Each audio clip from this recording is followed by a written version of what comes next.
जी, अस्सलाम वालेकुम। क्या हाल चाल है? ठीक ठाक हैं? अपनी बायोग्राफी या अपने बारे में बताना, या बहुत सारे लोग जो हैं वो मुझसे पूछते हैं कि मैं अपनी लाइफ के बारे में बताऊं कि कैसे जो है वो मैंने यहाँ पे जर्मनी में अपना सफ़र जो है वो स्टार्ट किया, कौन कौन सी मुश्किलें थी, लैंग्वेज जो है वो मैंने कैसे सीखी यहाँ पे। इससे पहले ऑलरेडी एक वीडियो जो है मैं अपनी जो ऑसबिल्डिंग एक्सपीरियंस है उस पर अपलोड कर चुका हूँ। आज की वीडियो में हम बात करेंगे कि लैंग्वेज कोर्सेज जो हैं वो मैंने कैसे किए यहाँ पे जर्मनी में, और लैंग्वेज कोर्सेज के साथ साथ कौन से ऐसे काम थे पैसे कमाने के लिए एज अ मिनी जॉब मैं करता रहा, और सरवाइव करने के लिए सबसे ज़्यादा ज़रूरी ये होता है। जर्मनी में जब मैं आया तो लैंग्वेज जो है वो मुझे आइडिया था पहले ही कि लैंग्वेज जो है वो बहुत इम्पॉर्टेंट है। अगर आप भी जर्मनी में आना चाहते हैं तो सबसे पहले जो है वो जर्मनी के बारे में सर्च ज़रूर करें। आपको बहुत सारा मटेरियल जो है वो सोशल मीडिया पे, गूगल पे, अभी तो चैट जीपीटी भी है, आप वहाँ से जो है वो ले सकते हैं। आपको आइडिया होगा कि कौन कौन सी चीज़ें जो हैं वो आपके लिए यहाँ पे जर्मनी में आके हेल्पफुल हो सकती हैं। तो जो जर्मन कोर्सेज थे वो मैंने हाइनरशाइन यूनिवर्सिटी है यहाँ पे डुसलडॉर्फ में, और उसके साथ लिंक्ड एक स्प्राख इंस्टीट्यूट है, लैंग्वेज एक इंस्टीट्यूट है, एक हाइनरशाइन स्टिफ्टुंग उसको कहते हैं। वहाँ से मैंने जो है वो अपने लैंग्वेज कोर्सेज किए थे।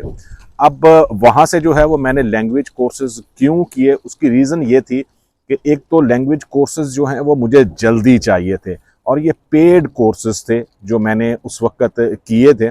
और इसके लिए जो है वो मैं जो कोर्स होता है, हर कोर्स उसके लिए 450 यूरो जो है वो मैं पे करता था। अब मैं इतना अमीर या इतने पैसे वाले तो हम हैं नहीं कि जी मैं वो कोर्सेज के पैसे जो है वो पाकिस्तान से अपनी फैमिली से मंगवा के जो है वो पे करता। तो उसके लिए डिफरेंट जॉब्स जो हैं वो मैंने की। जैसे यहाँ पे आप अगर किसी सिटी में रह रहे हैं, छोटे सिटी में, तो वहाँ पे आपको बहुत सारी ऐसी जॉब्स मिल जाएंगी। गार्डन साफ करना है, यहाँ पे बहुत सारे ओल्ड लोग जो रहते हैं, जो रिटायर्ड हो चुके हैं, उनको हेल्प की ज़रूरत होती है डिफरेंट काम्स के लिए। तो गार्डन जो है वो मैंने साफ किया। अब गार्डन जो है वो डेली तो आपके पास ये काम आ नहीं सकता। इसके अलावा यहाँ पे जो लोग घर चेंज करना चाहते हैं, ये बहुत बड़ा जो है वो काम होता है यहाँ पे जर्मनी में।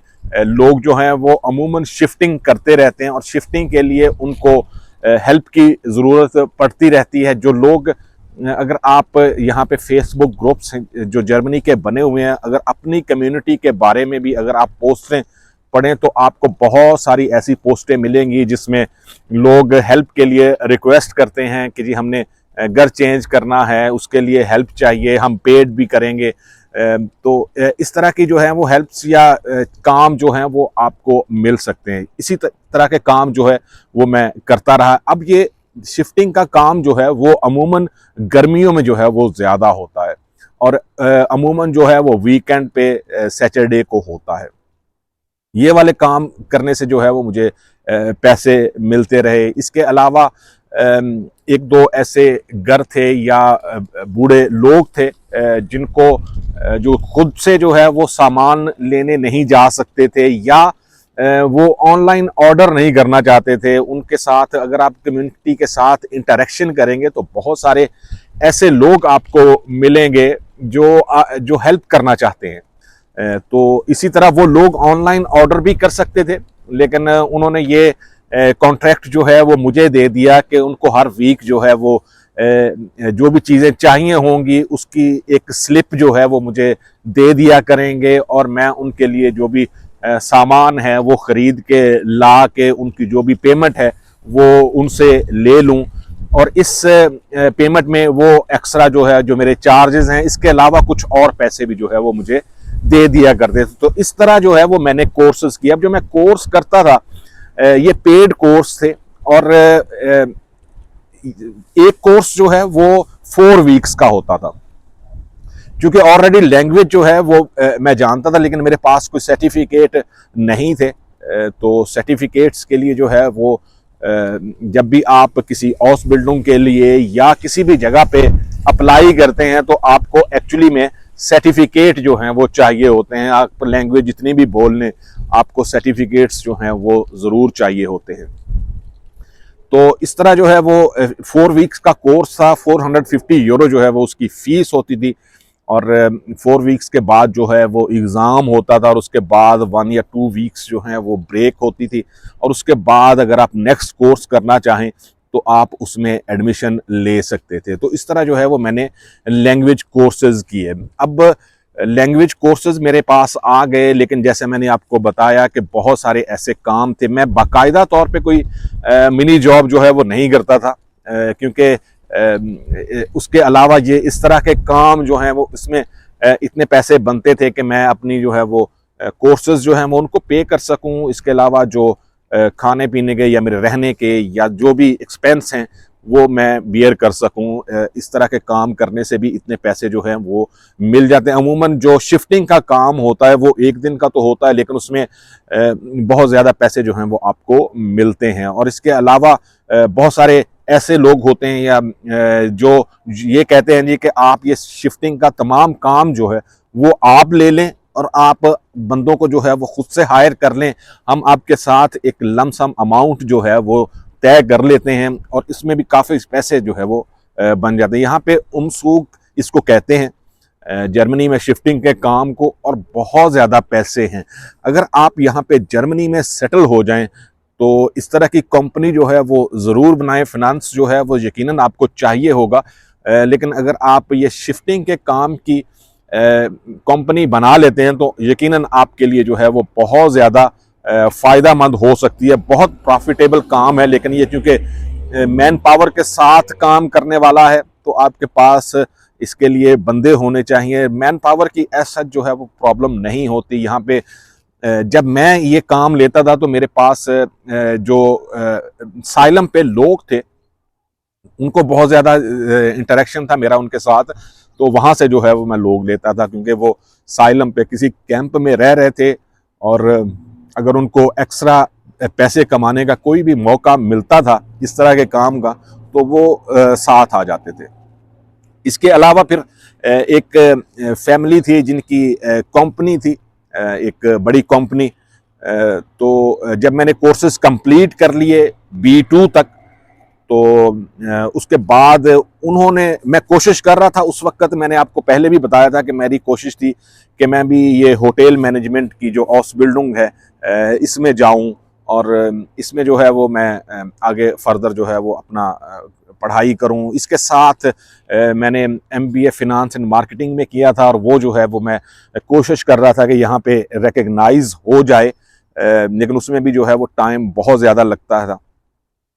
तो फिर उस फैमिली ने जो है मुझे ऑफ़र की कि हमारी एक कंपनी है, अगर आप हाउस बिल्डिंग करना चाहते हो या आप देख रहे हो तो हम इसमें आपकी हेल्प कर सकते हैं। बात वही आती है रेफरेंस की, जो मैं अमूमन वीडियोस में आपसे कहता हूं कि अगर आपके पास रेफरेंस है तो हाउस बिल्डिंग मिलना, स्टार्ट करना, ये सारी चीज़ें या सारा प्रोसेस जो है वो बहुत आसान और इतना छोटा हो जाता है कि आप लोग अंदाज़ा भी नहीं कर सकते। उन्होंने मुझे इंटरव्यू के लिए कॉल की, मैं कंपनी में गया, वहाँ पे इंटरव्यू हुआ।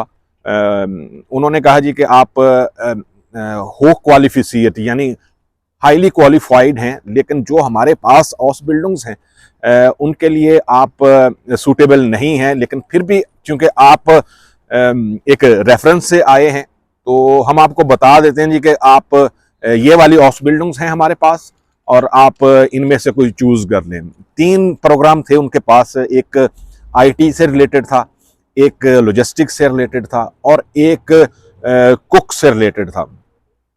तो कुक जो है वो मुझे लगा नहीं लाइफ में कभी भी कि मैं एज अ कुक जो है या एज अ प्रोफेशनल कुक जो है वो काम कर सकता हूँ, या ये प्रोफेशन जो है वो मेरे लिए है। IT का भी उस वक्त तक जो है वो कोई आइडिया नहीं था मुझे, और ना ही मेरा कोई शौक़ था IT से रिलेटेड जो है वो काम करने का। हर बंदे की अपनी प्रेफरेंस होती है। मुझे ऑफिस में बैठ के एक जगह पे 8 आवर्स काम करना पसंद नहीं है।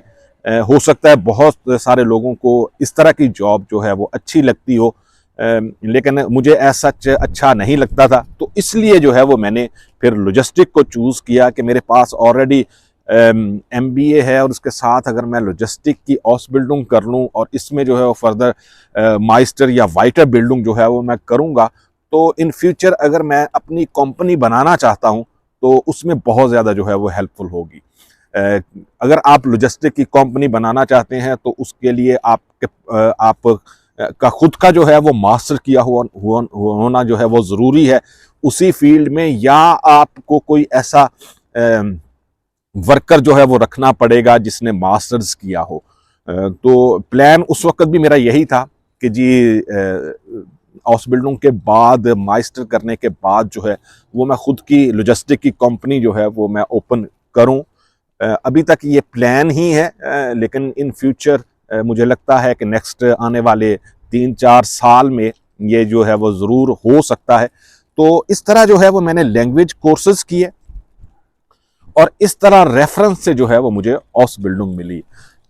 इस जर्नी से रिलेटेड जो है वो मैं वीडियोस जो है वो बनाता रहूँगा, अपलोड करता रहूँगा, लेकिन वीडियो बहुत ज़्यादा लंबी ना हो जाए। तो इसी को आज इसी पे रहने देते हैं जी कि लैंग्वेज कोर्सेज मैंने किए। लैंग्वेज कोर्सेज करते हुए बहुत सारे दूसरे नेशनलिटीज़ के लोग थे मेरे साथ, जैसे जापान की एक लड़की थी, इसके अलावा चेक रिपब्लिक की एक लड़की थी, फिर ब्राज़ील से एक कपल था मेरे साथ, इंडिया से भी एक लड़की थी, और बहुत सारे लोग थे। अभी तो मेरे माइंड में नहीं है, लेकिन इस तरह के बहुत सारे लोग जो यहाँ पे आके सेटल होना चाहते थे, अपनी स्ट्रगल करना चाहते थे, तो बहुत सारे ऐसे लोग थे वहाँ पे मेरे साथ। लेकिन जैसे जैसे फिर लाइफ आगे बढ़ती गई, दूसरे कामों में बिजी हो गए, तो फिर किसी से जो है कांटेक्ट नहीं रहा मेरा। लेकिन बहुत अच्छे जो क्लास थी या जितने भी जो है वो मैंने कोर्सेज किए, स्टार्टिंग में ही वो एक क्लास हो गई और उसके बाद ये सारे आपस में जो है वो जैसे बैठते थे, बात करते थे, तो आहिस्ता आहिस्ता जो है वो सारे रेगुलर उसी ग्रुप में जो है वो कोर्सेज जो है वो करते रहे। तो इस तरह जो है वो मेरा जर्नी जो है वो जहाँ यहाँ पे जर्मनी में स्टार्ट हुआ। जो गार्डन के काम थे वो भी चलते रहे, जो शिफ्टिंग के काम थे वो भी चलते रहे, इसके अलावा और बहुत सारे काम थे। फिर सोशल वर्क जो है वो मैंने काफ़ी ज़्यादा किया। यहाँ पे कम्युनिटी होती हैं, यहाँ पे हर सिटी में छोटी बड़ी, उनके साथ कोशिश करें कि इंटरेक्ट करें। अगर आप उनके साथ इंटरेक्ट करेंगे, उनके साथ राब्ते में रहेंगे, तो बहुत सारी सहूलतें या बहुत सारी चीज़ें जो है वो आपको मिल सकती हैं। जैसे इसी तरह के रेफरेंस मिल सकते हैं, इसके अलावा और छोटे मोटे काम जो हैं वो मिल सकते हैं। मुझे एक काम मिला, जैसे ये दीवारों पे जो पेपर्स वगैरह होते हैं उनको उतारने का। उसके अलावा फिर एक गार्डन जो है वो उसको कंप्लीटली डिमोलिश करके एक नया जो है वो गार्डन बनाना था। इसके अलावा जो घरों की बाहर साइडों पे नीचे खुदाई करने के बाद ये वाटर प्रूफिंग के जो होते हैं सिस्टम, जो पेपर्स वगैरह होते हैं या इस तरह की शीट्स आती हैं यहाँ पे, वो लगाने का काम। तो इस तरह के बहुत सारे जो है वो काम करता रहा मैं, लेकिन एज स्पेसिफिक एक मिनी जॉब मैंने नहीं की। मुझे लगता था कि मिनी जॉब करने के बाद आप एक फिक्स जो है वो आवर्स में चले जाओगे, और उसमें पैसे भी सच उतने नहीं बनते थे उस टाइम पे कि एक कोर्स की फीस पे करना जो है वो बड़ा मुश्किल था एक मिनी जॉब में। तो इस तरह के कामों में पैसे भी काफ़ी मिल जाते थे और टाइम भी इतना ज़्यादा नहीं लगता था। इसके अलावा मैं फोकस कर सकता था कि अपने जो कोर्सेज हैं उनकी पढ़ाई जो है वो कंटिन्यू कर सकूं। तो इस जर्नी को ज़रूर कंटिन्यू करेंगे नेक्स्ट वीडियो में। दुआओं में ज़रूर याद रखें। अल्लाह हाफिज़।